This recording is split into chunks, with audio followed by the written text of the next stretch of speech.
My daughter took my villa and gave it to her husband's family, saying, "Now it's theirs. You're not allowed to come here."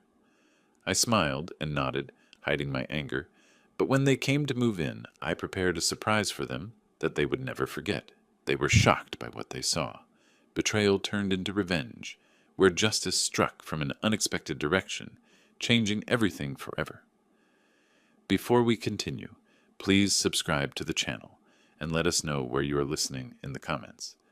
I slammed the car door and grabbed my weekend bag, already picturing the quiet hours ahead by the lake. 3 days of peace at my villa, exactly what I needed after another exhausting week of managing the San Diego properties. The 2-hour drive from the city had been worth it just to see Lake Tahoe's crystal waters again. But something was wrong. 2 figures in white bathrobes stood on my private terrace, coffee mugs steaming in their hands. My daughter Kelly leaned against the railing, her dark hair catching the afternoon sun. Behind her, a man I recognized as her husband Palmer shifted uncomfortably when he spotted me. "What the hell?" I muttered, my bag slipping from suddenly numb fingers. Kelly straightened, her face hardening into an expression I'd never seen before. Not even during her worst teenage years had she looked at me with such cold dismissal. "Dad, you can't stay here," she called out, her voice sharp enough to cut glass. "Palmer and I are planning a romantic weekend." I blinked, certain I'd misheard. This was my villa. The deed had my name on it, bought with money I'd earned building half the commercial district in San Diego. Elizabeth and I had picked out every tile, every fixture, every piece of furniture. "But Kelly, this is my villa," I started, my voice trailing off as the absurdity of having to state this obvious fact hit me. "I don't care." She set her mug down with a sharp clink. "We were here first, and we're not leaving." Palmer mumbled something I couldn't catch, but Kelly waved him off. Her bathrobe fell open slightly, and she pulled it tighter with an angry jerk. "Honey, I drove 2 hours," I said, taking a tentative step toward the front door. "I just wanted to spend the weekend." "Get out of here and don't bother us." Kelly's voice rose to a shout. "You're just in the way anyway." The words hit me like a physical blow. In the way, this was my property, my retreat, the place where Elizabeth and I had planned to grow old together, where I came to feel close to her memory. I stood there, bag at my feet, staring at my only child as she glared at me from the terrace of my own home. Palmer looked everywhere except at me, his face flushed red above his bathrobe collar. 28 years old, and Kelly was ordering me off my own property like I was some unwanted stranger. The girl who used to climb into my lap for bedtime stories, who'd called me daddy until she turned 16, who'd sobbed in my arms at her mother's funeral. Elizabeth's voice whispered in my memory, "Be patient with her, Fred. She's still processing the grief. Give her time." 3 years. I'd given her 3 years of patience, of understanding, of bending over backward to accommodate her moods and demands. And this was what it had gotten me. "Fine," I heard myself say, the word tasting like ash. "Fine, I'll go." I bent to pick up my bag, my knees creaking with the motion. 62 years old, and my own daughter was treating me like dirt on her shoes. "Good," Kelly called out. "Next time, call first." "Next time, call first? To use my own property?" I walked back to my car on unsteady legs, each step feeling like a retreat from some battlefield I hadn't even known I was supposed to fight on. Behind me, I heard Kelly's voice, softer now, talking to Palmer about their plans for dinner. The engine turned over with a smooth purr. German engineering, reliable as always. Unlike family, apparently. I backed out of the driveway, my hands gripping the steering wheel so tightly my knuckles went white. In my rearview mirror, I caught a glimpse of Kelly and Palmer, settling back into their chairs on the terrace, already dismissing my existence. My daughter raised her coffee mug in what might have been a toast, or might have been a final goodbye. The road back to San Diego stretched ahead, empty and long. I'd be driving home in defeat, tail between my legs, just like Elizabeth always worried I would, just like I always did. Monday evening found me in my study, nursing lukewarm coffee and the remnants of a solitary dinner. 3 days had crawled by since Friday's humiliation at the villa. Saturday I jumped every time the phone rang, expecting Kelly to call with some explanation. Sunday brought the uncomfortable realization that maybe I was always too quick to surrender. The phone's shrill ring cut through my thoughts. Dad? Kelly's voice carried none of the warmth I'd desperately hoped for. Cold, businesslike. Listen carefully. Palmer and I have decided. The villa now belongs to his parents. My coffee mug froze halfway to my lips. What? Kelly, what are you talking about? Carl and Margaret Thompson. It's their home now. Her words dropped like stones into still water. You're forbidden from going there anymore. The leather chair creaked as I sat forward. Kelly, have you lost your mind? You can't just take my property. Actually, I can, and I am. Her voice sharpened to a blade's edge. You hardly use it anyway, and they desperately need proper housing. 30 years of 12-hour days building my construction business flashed through my mind. Every permit fight, every difficult client, every sacrifice Elizabeth and I had made to afford that dream home by the lake. It's my villa, the words exploded out at me with surprising force. I worked 3 decades to buy that place. Kelly's laugh held no humor. You're being ridiculously selfish. After everything we've done for you since Mom died. Something snapped. Everything you've done for me? My voice rose to match hers. I paid for your wedding, your car, your college loans, that fancy apartment deposit. That's what fathers do, she cut me off. Besides, you're old and alone now. What do you possibly need with such a big villa? Old and alone. The phrase hit like a physical blow, but instead of crumpling, I felt something harden inside my chest. Elizabeth's gentle voice whispered from memory about patience, but Elizabeth had never heard her daughter speak with such calculated cruelty. Those are Palmer's parents, Kelly, complete strangers to me. They're family now, and unlike you, they'll actually appreciate what they're getting. My grip tightened on the phone until my knuckles went white. No. Silence stretched between us. I could practically hear her surprise crackling through the connection. What did you just say? I said no, Kelly. The answer is no. You can't say no to me. That villa is wasted on you anyway. Her composure finally cracked, revealing something ugly underneath. Palmer's parents have been struggling financially, and you're just hoarding property you barely visit. The irony burned. I'd been visiting more frequently since Elizabeth's death, seeking comfort in the place where we'd been happiest. Kelly knew this perfectly well. They can find their own housing solutions, I said, surprised by the steadiness in my own voice.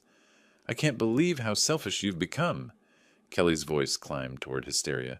Mom would be ashamed of you. That crossed every line. Elizabeth would never have supported this theft, this manipulation of a grieving husband's love for his only child.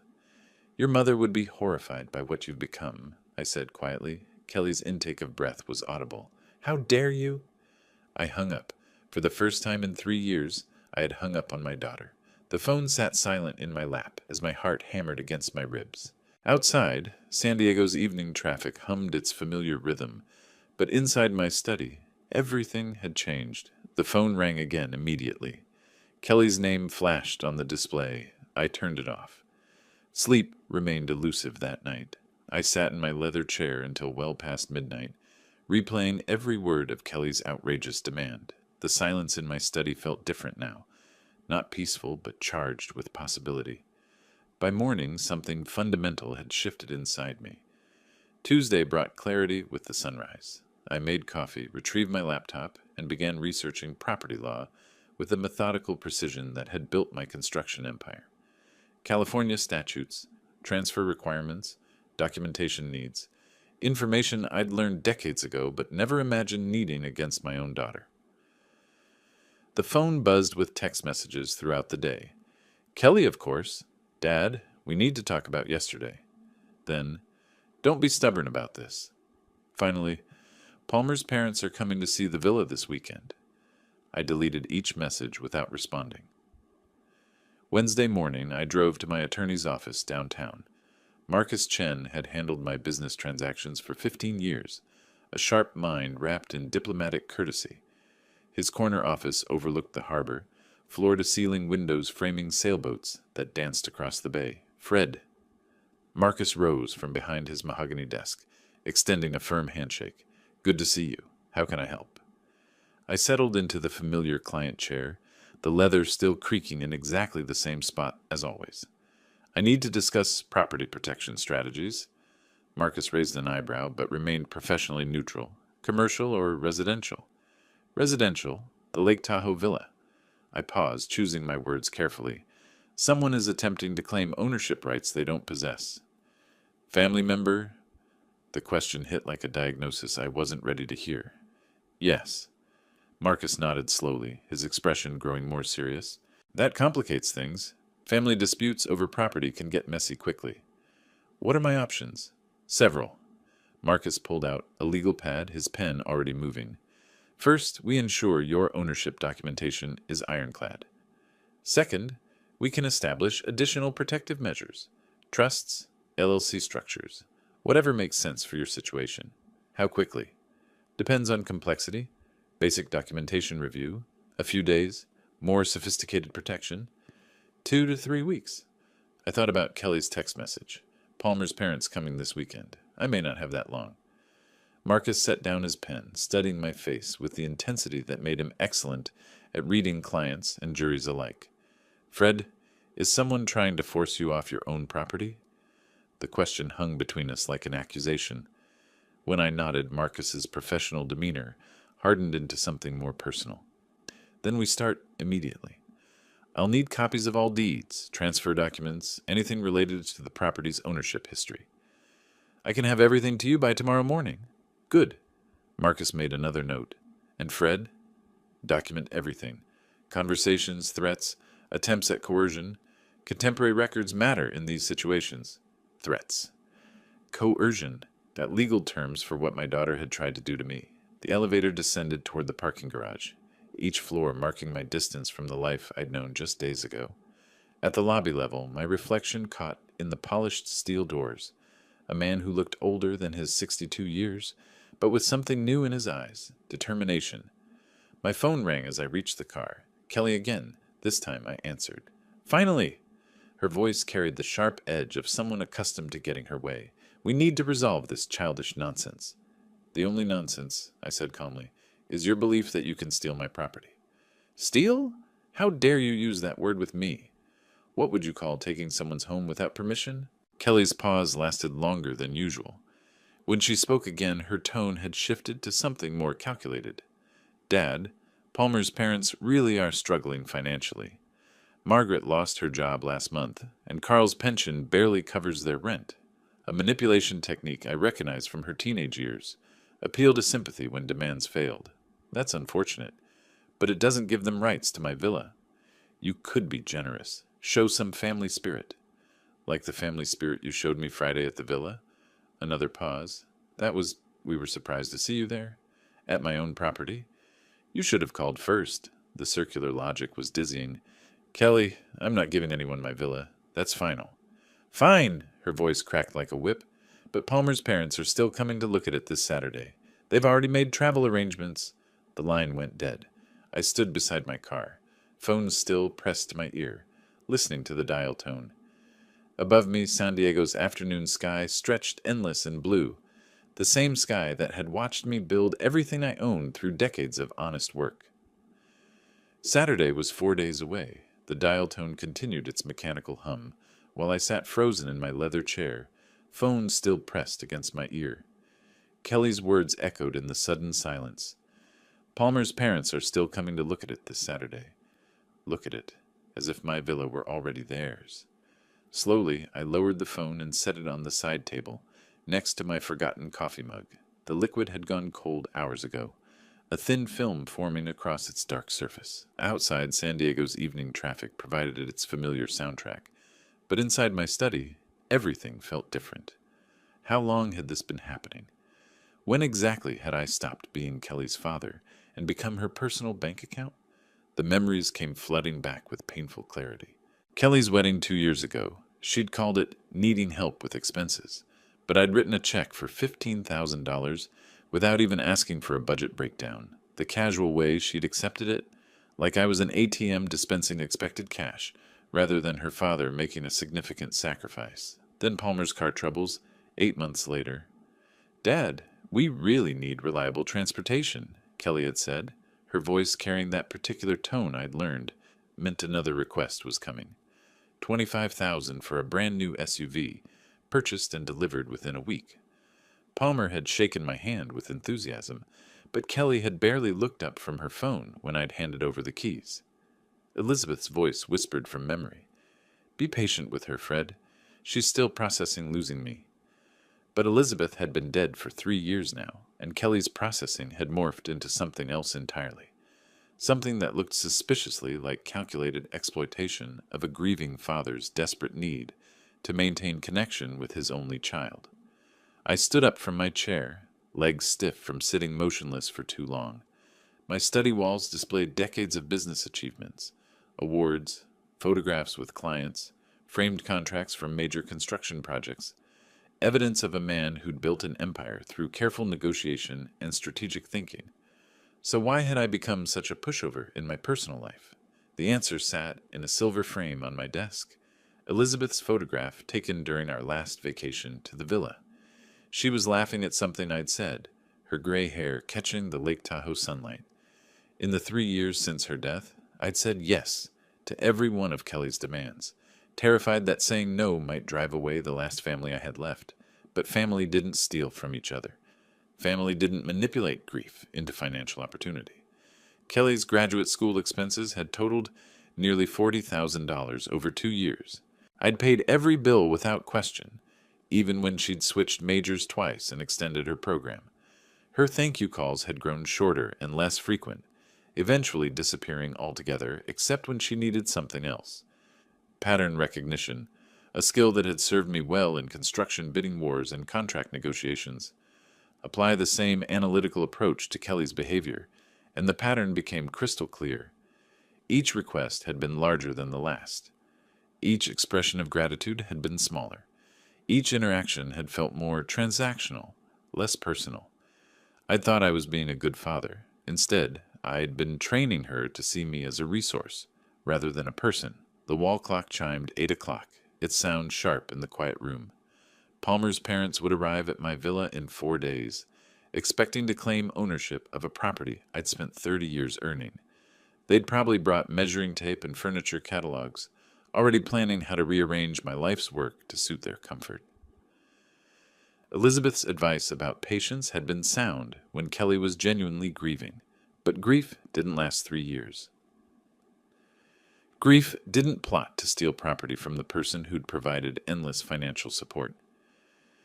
Grief didn't hang up on a father after demanding he surrender his home to strangers. This wasn't grief anymore.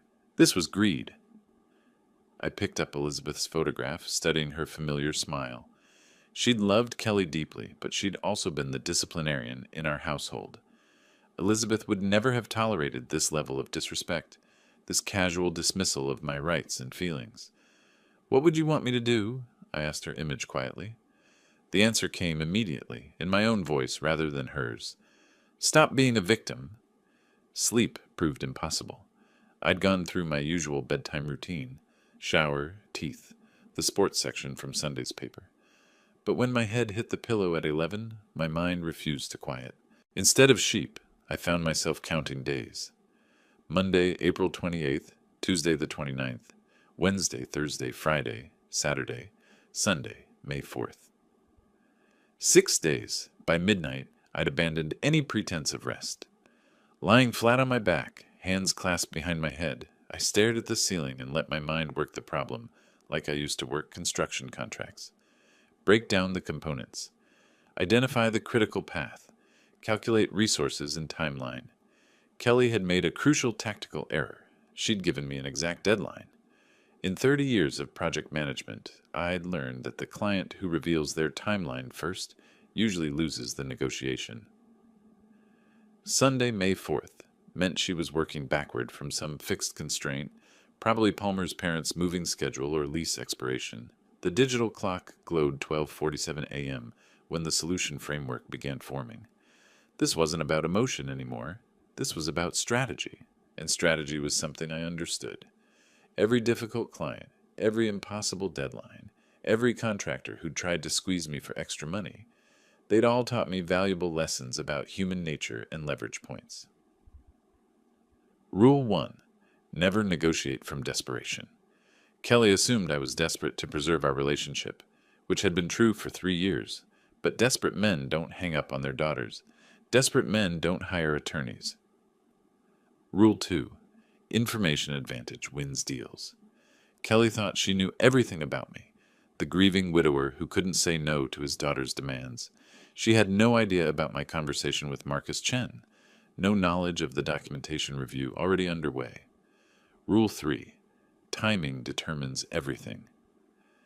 6 days felt rushed from her perspective, probably leaving little room for contingency planning.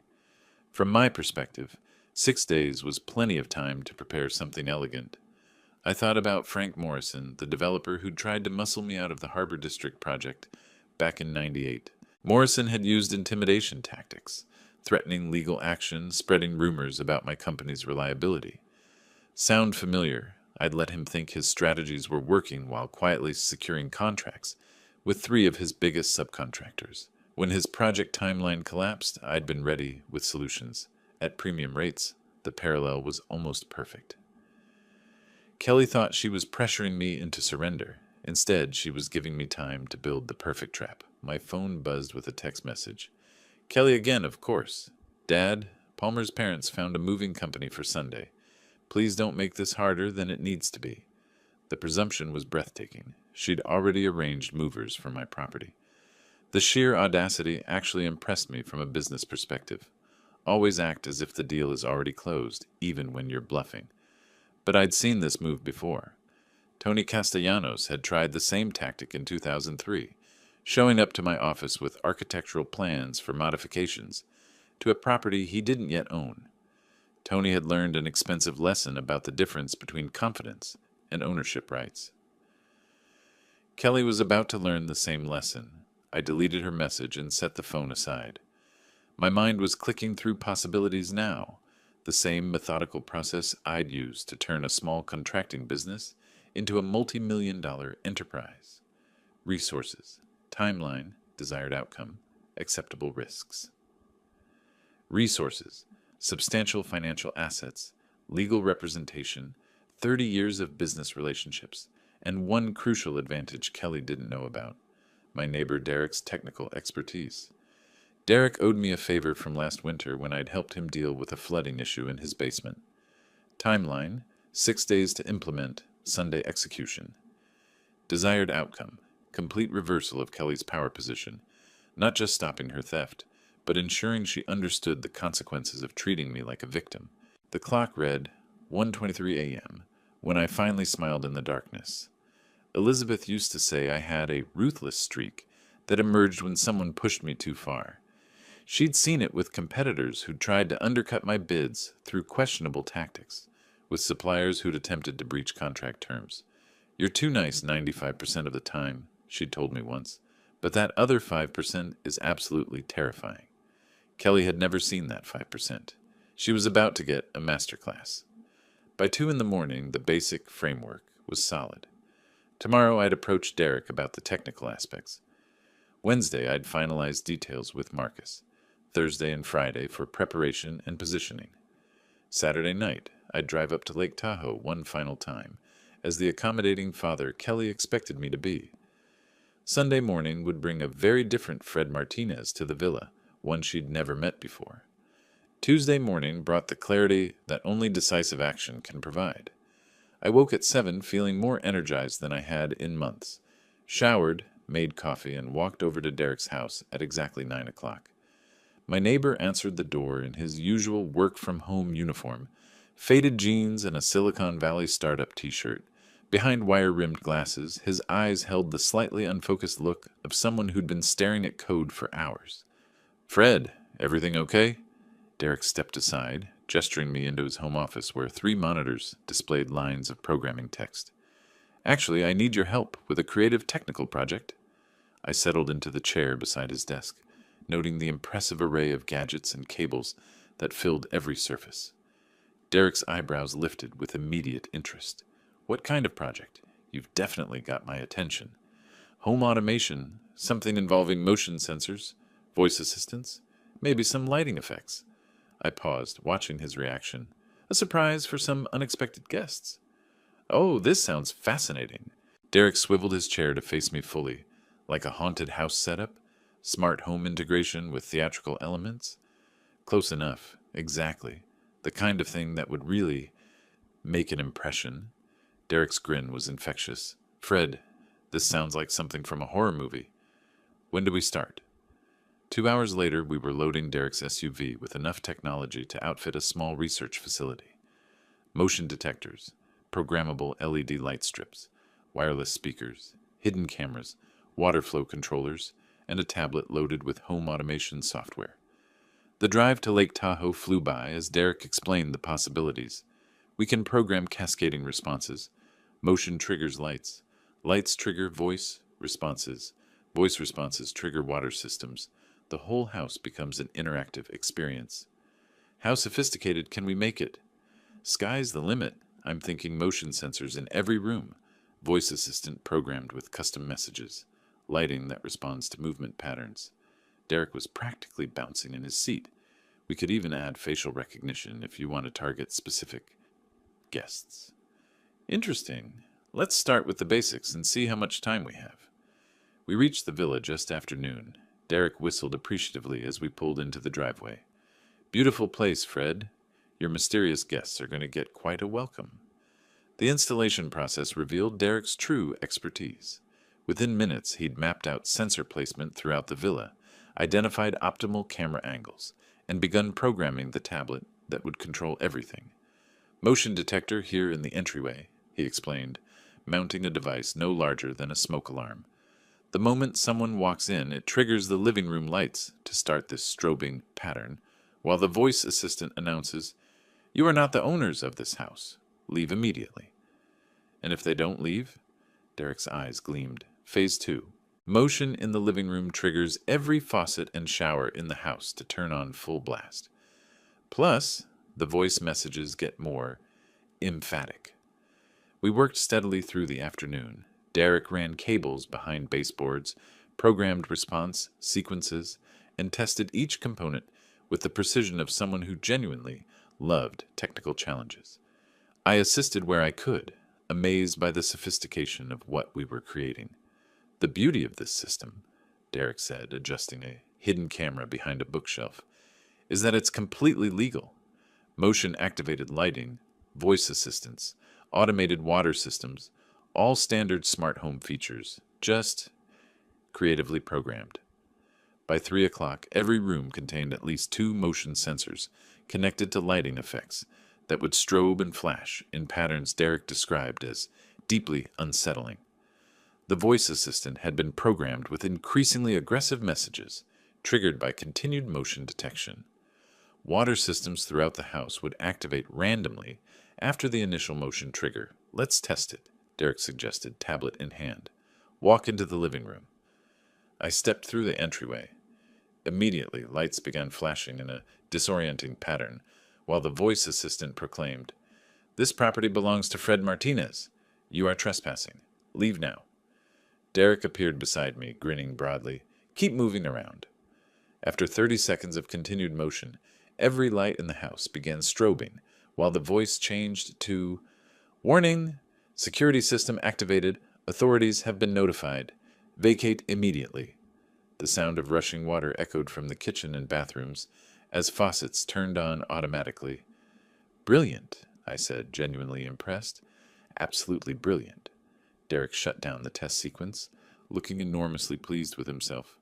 The system has battery backup, so they can't just flip the main breaker. And everything's controlled remotely through your phone.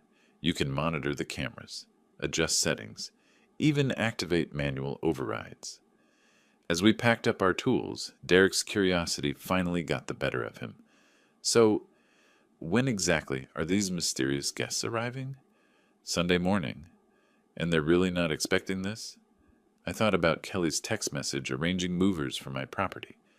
Let's just say they're planning to make themselves very comfortable in my home. Derek's laughter echoed across the empty villa. "Well, they're definitely going to get a warm welcome." Wednesday morning brought Derek to my door at 8:30, arms full of equipment I hadn't seen the day before. His eyes sparkled with the fervor of someone who'd spent the night dreaming up improvements to an already impressive system. "I had some ideas," he announced, hefting a compact projector and speaker array. "What if they try to shut off the main power?" "Good question. One I'd been mulling over during my own restless night. What do you suggest? Industrial batteries, hidden in the basement, enough juice to run everything for a week. Derek's grin was infectious. Plus, I brought projectors for wall effects, dancing shadows, moving figures. This is going to be legendary. The drive to Lake Tahoe passed quickly as Derek outlined his enhancements. Motion-triggered projections of ghostly silhouettes, sound systems that would whisper from hidden speakers throughout the house, backup power supplies that would make the villa virtually impossible to shut down. Your mysterious guests, Derek said as we pulled into the villa's driveway, are going to think they've walked into a haunted house movie. Perfect. We worked with focused intensity throughout the morning. Derek installed projectors in the main rooms, programming them to cast moving shadows across walls and ceilings. The effect, even in daylight, was genuinely unsettling. Dark figures that seemed to pace behind the furniture, shapes that flickered just beyond peripheral vision. The beauty of this setup, Derek explained while calibrating a wall-mounted unit, is psychological impact. The human brain tries to find patterns in random stimuli. These projections will make them see things that aren't really there. Meanwhile, I focused on the audio enhancement. Derek had brought professional-grade speakers, barely larger than smoke detectors, which he positioned throughout every room. The sound library he'd assembled was impressively disturbing. Footsteps in empty hallways, whispered voices, creaking floorboards, wind that seemed to blow through closed windows. The system will layer these sounds randomly, Derek noted, fine-tuning the audio levels. Sometimes just one effect, sometimes multiple sounds overlapping. Keeps them guessing what's real. By noon, we'd transformed the peaceful villa into something that belonged in a psychological thriller. The backup battery system, cleverly hidden beneath the main electrical panel, would ensure uninterrupted operation regardless of attempts to disable the power supply. What about a warning sign? I suggested as we paused for lunch. Something to set the right tone when they arrive. Derek's eyes lit up. Brilliant. How about welcome to the house of the future? Enter at your own risk. Makes it sound like some kind of tech demonstration. We spent an hour crafting the perfect sign, professional looking, mounted prominently on the front door. To casual observers, it would suggest an elaborate smart home showcase. To our unwelcome visitors, it would provide fair warning of what awaited inside. The afternoon was devoted to comprehensive testing and final calibration. Derek walked through each room while I monitored the control tablet, watching as motion sensors triggered cascading responses across every system simultaneously. Motion detected in entryway, Derek called out. Lights activating, projection system engaging, audio sequence starting. The villa erupted into controlled chaos. Strobe lights pulsed in disorienting patterns, while ghostly shadows danced across walls. The voice assistant announced its stern warning about trespassing, while eerie whispers seemed to emanate from empty corners. Water began flowing from faucets and showers throughout the house. How long will this sequence run? I asked, genuinely impressed by the coordination, continuously while motion is detected, with 30-second intervals if they try to hide or stay still. Derek beamed with professional pride. The system assumes anyone remaining inside is either authorized or stubborn. It adjusts accordingly. We conducted final tests in every room, ensuring seamless integration between all components. The projectors synchronized perfectly with sound effects. Motion sensors covered every possible path through the house. The backup power systems remained invisible, yet accessible for maintenance. As evening approached, Derek made final adjustments to the smartphone interface that would allow me to monitor everything remotely. Live camera feeds, system status updates, manual override controls, complete operational command from anywhere with internet access. This is honestly the most sophisticated home automation project I've ever worked on, Derek said, packing his tools with obvious reluctance to leave his masterpiece. Your guests are going to get the surprise of their lives. Standing in the doorway, I surveyed our handiwork one final time. The villa looked exactly as it always had, peaceful, welcoming, serene. But beneath that familiar surface lay a technological web that would respond to unwelcome visitors with relentless, inescapable intensity. Thank you, Derek. This is absolutely perfect. Derek's laughter echoed across the empty villa as we locked up and headed to our cars. I almost feel sorry for whoever shows up here Sunday. Almost. Sunday, May 4th, the day Kelly had chosen for her final victory. I positioned myself in my study at 2 o'clock sharp, 3 monitors glowing with camera feeds from the villa. The peaceful afternoon at Lake Tahoe looked deceptively serene through the high-definition lenses Derek had installed throughout my property. Birds moved between pine trees. Sunlight sparkled on the lake's surface. No hint of the technological web waiting beneath the villa's innocent facade. My phone lay beside the keyboard, its screen showing the home automation app that controlled every system Derek and I had so carefully integrated. Motion sensors, armed. Audio systems, ready. Lighting arrays, programmed. Water controls, activated. Projection systems, loaded with their unsettling choreography. Everything had tested perfectly during our Wednesday completion run. Now came the real performance. At 2:28 p.m., a dark blue minivan appeared on the approach road camera, exactly as Kelly had promised. My daughter's punctuality had always been one of her more reliable traits, useful in school, devastating in manipulation, and perfect for revenge planning. Right on schedule, I murmured, adjusting the monitor angle for optimal viewing. The vehicle pulled into my driveway with casual confidence, as if the occupants owned every stone in the path. Kelly emerged from the passenger side first, her dark hair catching the afternoon light as she stretched and surveyed what she clearly believed was now her family's property. Palmer climbed out from behind the wheel, already moving to help his parents with their luggage. Carl and Margaret Thompson looked exactly as I'd imagined.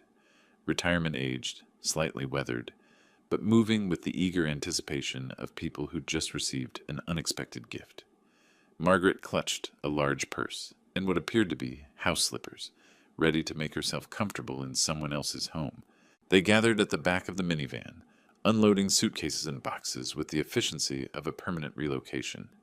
Not a weekend visit, not a temporary arrangement, a complete takeover of my villa, executed with the casual confidence of people who believed their victim was too weak to resist. Kelly pointed toward the front entrance, speaking animatedly to her in-laws.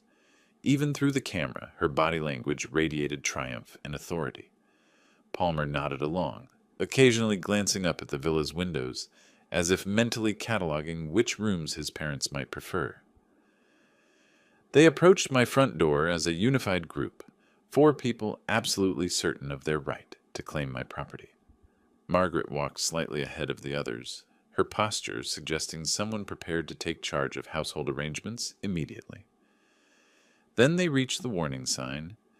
Derek's professionally mounted placard stood prominently beside the entrance. "Welcome to the house of the future. Enter at your own risk." The lettering was clear, the message unmistakable, the warning legally sufficient.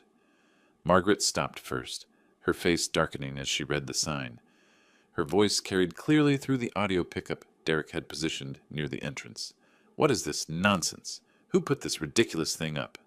Carl joined her, squinting at the sign with obvious irritation. "Probably some prankster kid." "Just ignore it, Maggie." Kelly's laughter was sharp and dismissive. "Oh, that's just Dad being weird. He probably thought it was funny or something. Don't worry about it at all." Palmer shrugged, already reaching for the door handle. "The old man's always been a little eccentric, right? Let's just get inside." But Margaret wasn't finished. Her face flushed with indignation as she grabbed the sign's mounting bracket and yanked it free from the wall with surprising strength. The professional installation Derek had spent an hour perfecting came apart in seconds, the placard clattering to the ground. "There," Margaret declared, kicking the fallen sign aside. "I won't have some silly warning ruining our first day in our new home." Kelly applauded. "Perfect." "You're absolutely right, Margaret. This is your house now." Through my monitors, I watched them step over the destroyed warning sign and approach my front door. 4 people who had just demonstrated complete disrespect for my property, my message, and my right to set boundaries in my own home. Fair warning given. Fair warning rejected with contempt. Palmer inserted the key Kelly had obviously provided, probably copied from the spare I'd trusted her with years ago. The lock turned smoothly, the door swung open, and my daughter led Palmer's parents across the threshold of my villa like a conquering general claiming territory. Make yourselves completely at home, Kelly announced, her voice echoing through the entryway. This place is yours now. Margaret's delighted gasp was audible through the speaker system. Oh, it's even more beautiful inside. Kelly, I can't believe how easy this was. Some people are just natural pushovers. The motion sensors registered their presence immediately, red indicators lighting up across my monitoring system. 4 targets inside the villa. Systems armed and responsive. All technological elements ready for activation. I leaned back in my leather chair, finger hovering over the smartphone screen that would begin their education in respect for other people's property. Not yet. Let them get comfortable first. 10 o'clock arrived with the precision of a Swiss timepiece. Through the bedroom camera feed, I watched Kelly and Palmer settle into sleep in what they believed was their master bedroom. The guest room monitors showed Carl and Margaret already unconscious, exhausted from their day of claiming my property. Perfect timing for their technological awakening. My finger hovered over the master activation control Derek had programmed into my smartphone. One touch would unleash every system we'd so carefully integrated throughout the villa. Motion sensors armed, audio sequences loaded, projection systems ready, water controls prepared. Time for my daughter to understand the difference between a victim and a strategist. I pressed execute. The transformation was instantaneous and magnificent. Every light in the villa began strobing in coordinated patterns, rapid flashes of red, blue, and white that turned the peaceful bedrooms into disorienting disco environments. Simultaneously, water erupted from every faucet, every shower, creating a thunderous symphony of rushing liquid throughout the house. Kelly bolted upright in bed, her silhouette visible against the chaotic lighting. Palmer scrambled beside her, both of them shouting questions that couldn't be heard over the technological assault. Then the voice assistant joined the performance. Attention! Unauthorized intrusion detected. The announcement boomed from hidden speakers throughout the villa. You are not the owners of this house. Leave the premises immediately. Through the guest room camera, I watched Carl and Margaret stumble from their bed in terror. Margaret's scream was clearly audible through the audio feed as dancing shadows began projecting across the walls, ghostly figures that seemed to gesture and move with supernatural purpose. Carl, do something! Margaret's voice cracked with panic. I don't understand what's happening, Carl replied, his words barely audible over the rushing water and strobing lights. The beauty of Derek's programming became apparent as the systems cascaded in perfect coordination. Motion sensors detected their frantic movement between rooms, triggering additional audio warnings and intensifying the visual effects. The more they ran, the more aggressive the house became. Kelly appeared in the hallway camera feed, her hair disheveled, her confident demeanor completely shattered. This is impossible. Houses don't do this. Palmer stumbled behind her, trying to reach what he thought was the main electrical panel. Where's the breaker box? We need to shut this off. But Derek's backup systems were performing flawlessly. Even if they found the electrical panel, the battery systems would maintain operation for days. The villa had become technologically autonomous, responsive only to my remote commands. Warning: security protocols activated, the voice assistant announced again. Unauthorized occupants will be removed. Margaret appeared in the living room camera, her face twisted with terror, as projector-generated shadows danced around her. This place is haunted. We have to leave. The door-locking sequence activated as Palmer reached the front entrance. Derek had programmed a 30-second delay, not long enough to trap them, but sufficient to create claustrophobic panic. Palmer yanked at the handle frantically. The doors won't open. What kind of system is this? Through my monitors, I watched 4 people who had confidently invaded my property, now reduced to terrified, confused victims of technology they couldn't understand or control. Kelly, who had dismissed me as weak and accommodating, stumbled through strobing lights while invisible speakers whispered around her.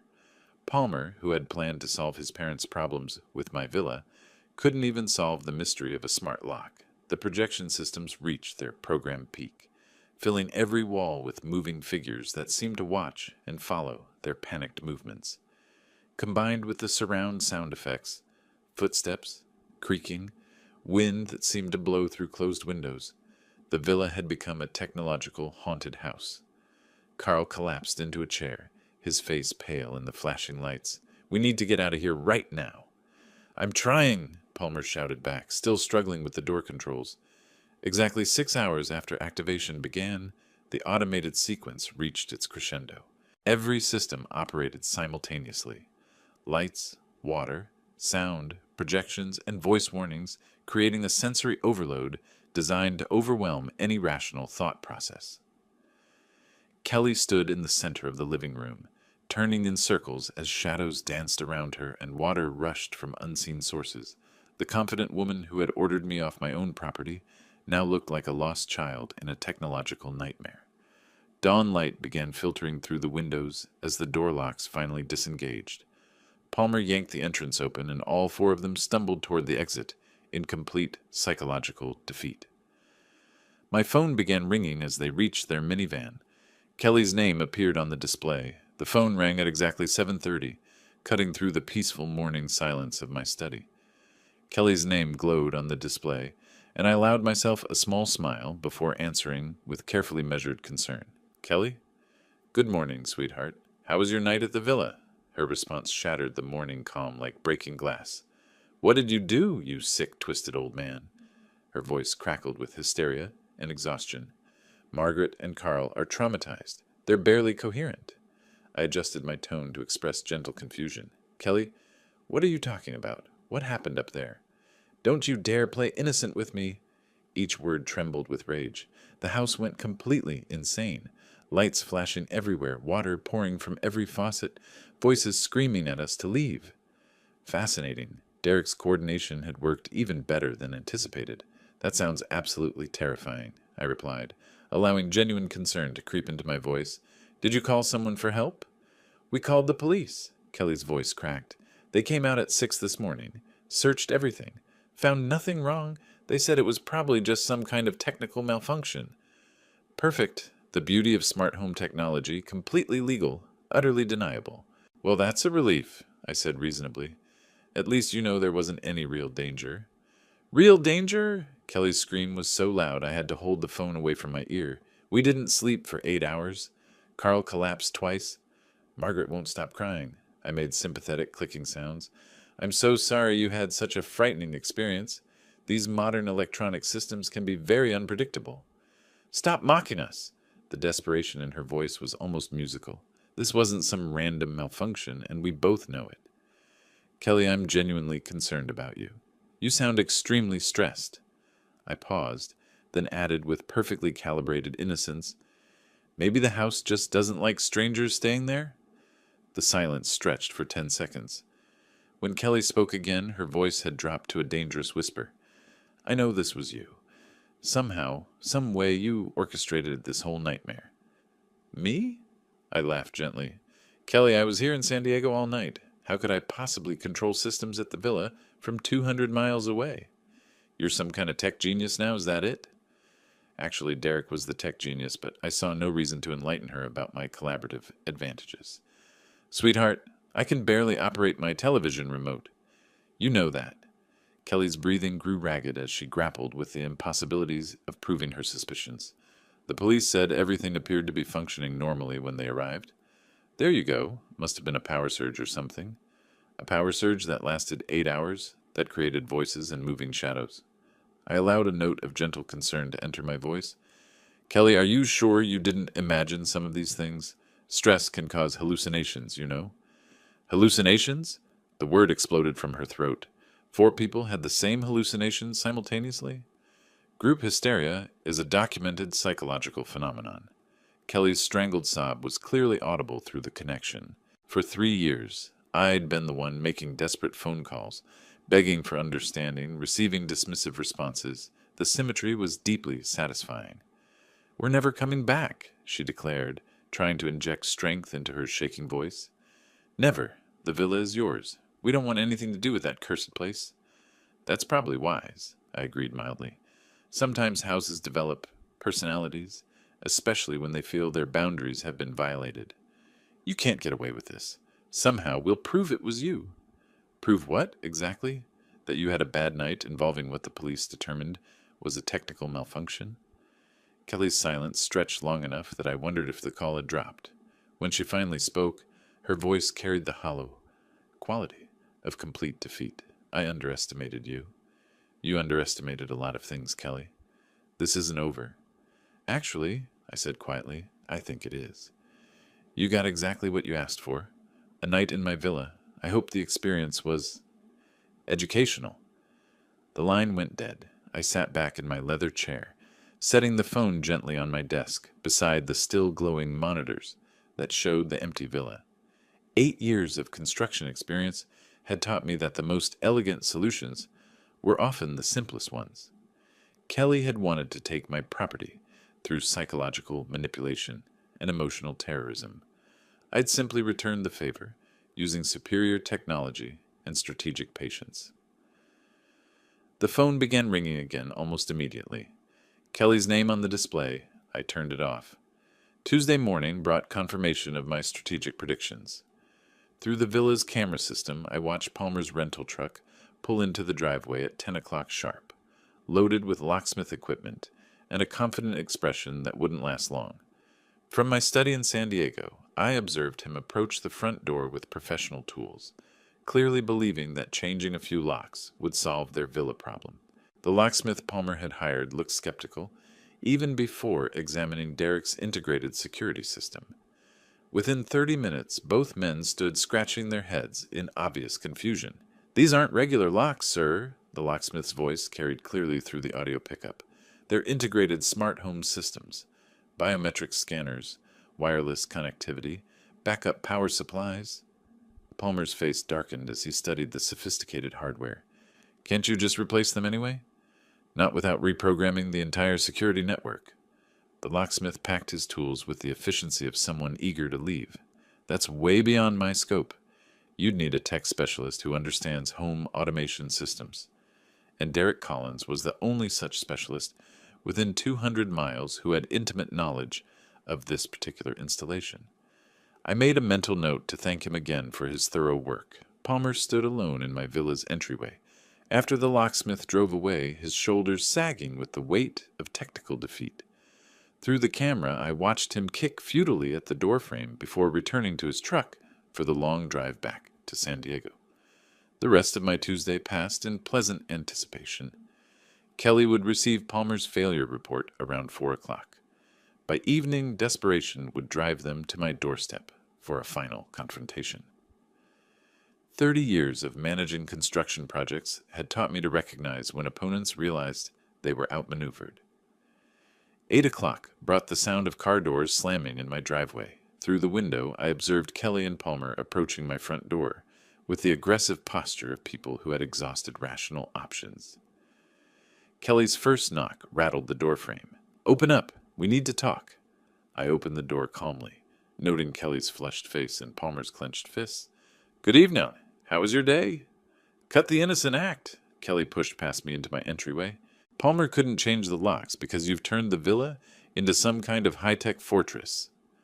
"Smart home security is becoming quite popular," I observed mildly. "Very effective against unauthorized access." Palmer stepped closer, trying to use his height for intimidation. "Either you stop this ridiculous game and give us the villa, or forget you have a daughter." "Is that supposed to be a threat or a promise?" Kelly's eyes blazed with fury. "We'll find a way to prove your guilt in court. We'll sue you for harassment, for emotional distress, for everything." "Based on what evidence? A police report that found no illegal activity?" "You know what you did." Kelly's voice cracked with frustration. "Somehow you orchestrated that whole nightmare, and we'll prove it." I leaned against my doorframe, completely relaxed.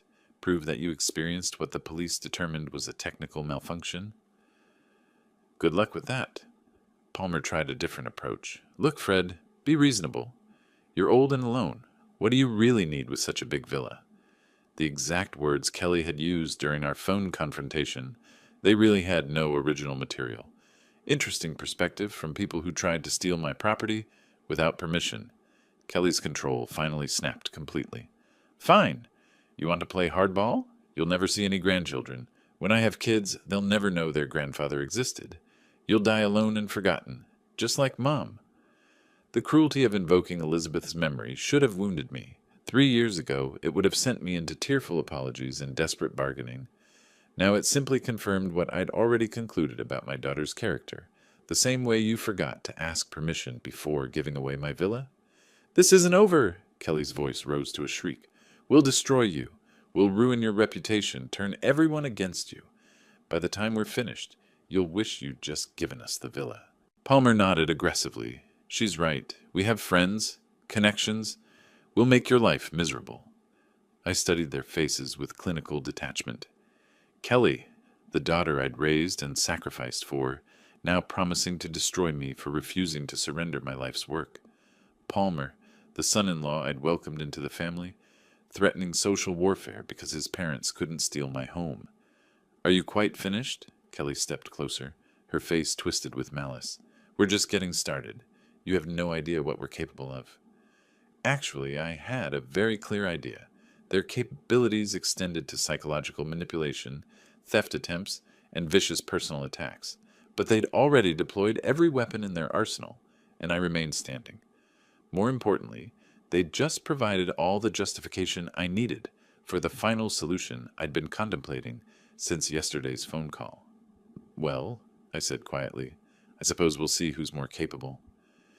Something in my tone made Palmer step backward. Kelly hesitated, perhaps recognizing that her threats had achieved something she hadn't intended. We're leaving, she announced, trying to regain control of the situation. But this conversation isn't over. Actually, I replied, watching them retreat toward their car, I think it is. I closed the door and walked back to my study, where Elizabeth's photograph waited on my desk. Tomorrow I would make some phone calls. Marcus Chen first, then a few other professional contacts. Kelly thought she understood warfare. She was about to learn the difference between tactics and strategy. Wednesday morning brought the moment I'd been orchestrating since Kelly's first phone call. At 10 o'clock, I sat in Bradley Walsh's conference room, watching my daughter and her accomplices file through the door, with the aggressive confidence of people who believed they held winning cards. Bradley, my notary for 15 years, had prepared everything according to my Tuesday night instructions. Legal documents lay spread across the polished table, like evidence in a trial, which in many ways this was. Kelly took the chair directly across from me, her jaw set with determination. All right, Dad, we're here to resolve this villa situation once and for all. Palmer positioned himself beside her, arms crossed in what he probably thought was an intimidating pose. Carl and Margaret Thompson settled into chairs along the wall, their expressions mixing hope with lingering trauma from Sunday's technological experience. I appreciate everyone coming, I said calmly. Bradley has some important information to share. Kelly's eyes narrowed. Cut the formalities.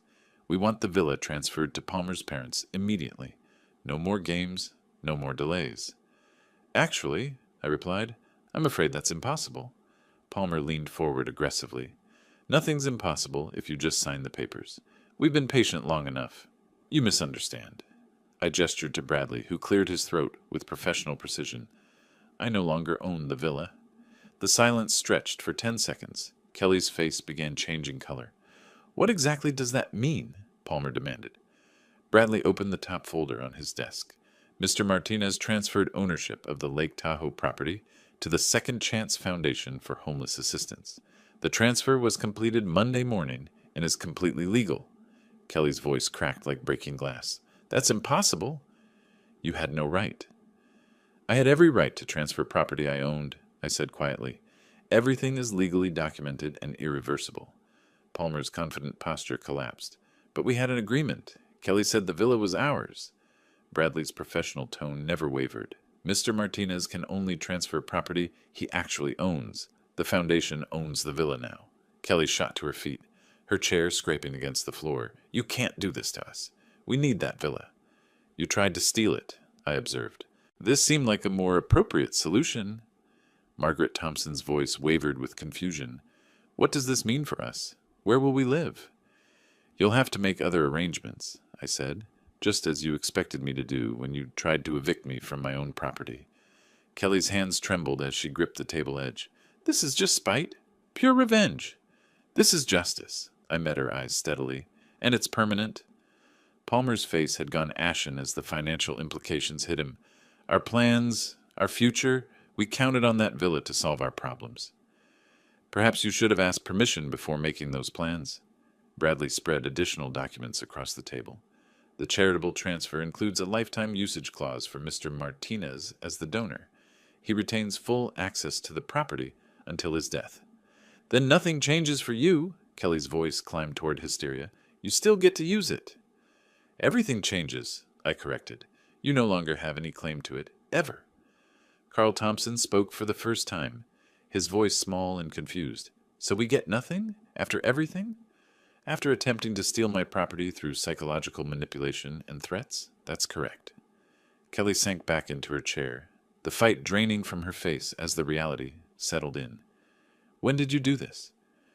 Monday morning, immediately after your technological experience. The timing hit her like a physical blow. Monday, after the villa incident but before their confrontation at my house. Every threat, every demand, every cruel word had been meaningless from the moment she'd spoken them. Palmer's voice was barely a whisper. You were always planning this. I was always planning to protect my property from people who thought they could take it through manipulation and intimidation. Kelly stared at the legal documents as though they might dissolve under her gaze.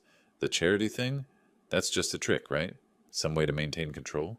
Bradley answered before I could. The Second Chance Foundation is a legitimate charitable organization. The transfer is genuine and irrevocable. So you win, Palmer said bitterly. Is that what you wanted to hear? I wanted to hear nothing from any of you. But since you insisted on this conflict, yes, I win. Kelly's composure finally cracked completely. You've destroyed our future. Palmer's parents have nowhere to go. They can go anywhere except my villa. Margaret Thompson began crying quietly. Carl patted her shoulder with the helpless gestures of a man who'd never understood how they'd arrived at this moment. Kelly stood on unsteady legs, her confident aggression replaced by hollow defeat. Come on, there's nothing left to discuss. As they filed toward the door, I called out one final observation. Kelly? She turned back, her face a mask of exhaustion and rage. Next time you try to manipulate someone, remember that business experience beats emotional terrorism. Every time. The door closed behind them with a soft click. Bradley and I sat in comfortable silence, surrounded by the legal documents that had just ended a war I'd never wanted to fight. Masterfully planned, Fred, Bradley said finally. 30 years of construction contracts taught me to always have an exit strategy. I gathered my copies of the documents and walked toward the door. Time to drive up to Lake Tahoe and enjoy my villa in complete peace. Thursday morning brought the first sunrise in 3 years that I could watch without fear, anger, or defensive calculation. I drove to Lake Tahoe through California's spring landscape, feeling something I'd almost forgotten existed. Simple contentment. The villa welcomed me with the silence of a house that belonged, once again, entirely to its rightful occupant. I used my key without checking over my shoulder, entered without listening for hostile voices, walked through rooms that held memories of recent technological warfare but felt, somehow, cleansed. My first task was restoration. Derek's cameras came down easily, their sophisticated mounting hardware yielding to basic tools and determined purpose. Motion sensors, voice assistants, projection systems, each component of our elaborate revenge theater got carefully packed into boxes for return to my helpful neighbor. Within 2 hours, the villa had returned to its natural state. No blinking lights, no hidden microphones, no technological defenses monitoring invisible approaches. Just a house by a lake, owned by a charitable foundation, occupied by a man who no longer needed to protect himself from his own family. I made coffee using the same machine that had witnessed Sunday's chaos, then carried my mug to the terrace where Elizabeth and I had shared countless peaceful mornings. The lake stretched before me, its surface reflecting the late morning sun in patterns that seemed to dance with possibility rather than threat. For the first time since my wife's death, I sat completely still. The transformation felt almost mystical in its completeness. 3 years ago, I'd been a broken widower who confused love with surrender, kindness with weakness, family loyalty with accepting abuse. The man who had built a construction empire from nothing had somehow forgotten how to protect his own boundaries. Elizabeth's voice whispered through memory, but clearer now, unfiltered by grief and manipulation. "Be patient with Kelly," she'd said. "She's processing her loss." But Elizabeth had never meant for patience to become permanent victimhood. She'd never suggested that love required accepting theft, manipulation, and psychological terrorism. The woman who'd married a determined businessman wouldn't have wanted him to become a doormat, even for their daughter. "Kindness without self-respect isn't kindness," I said aloud to the empty terrace. "It's just weakness disguised as virtue." The mountain peaks surrounding the lake seemed to nod agreement. Nature itself demonstrated boundaries. Water stayed within its shores. Mountains maintained their foundations.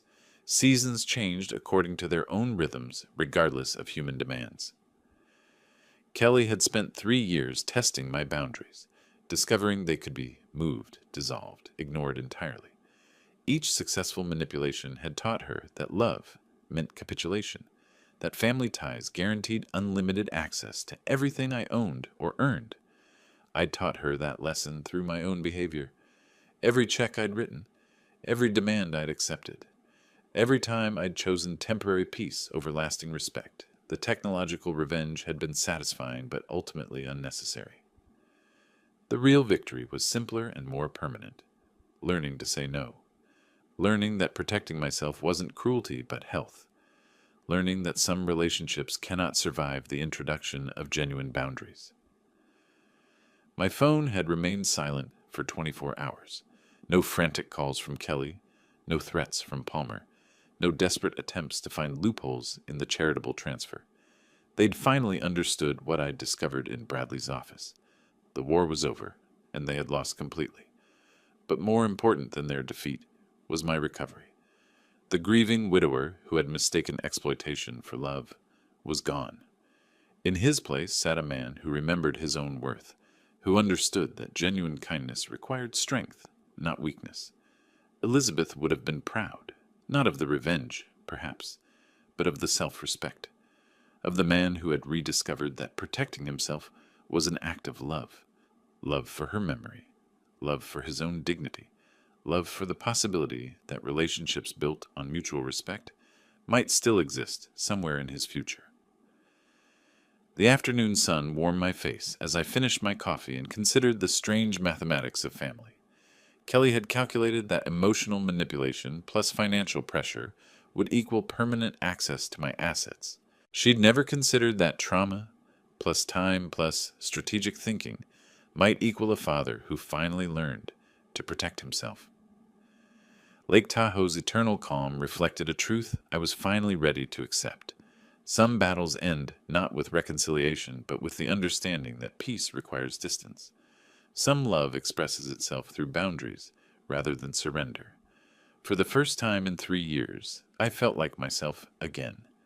If you liked this story, please like this video, subscribe to the channel, and share your impressions of this story in the comments. To listen to the next story, click on the box on the left. Thank you for watching.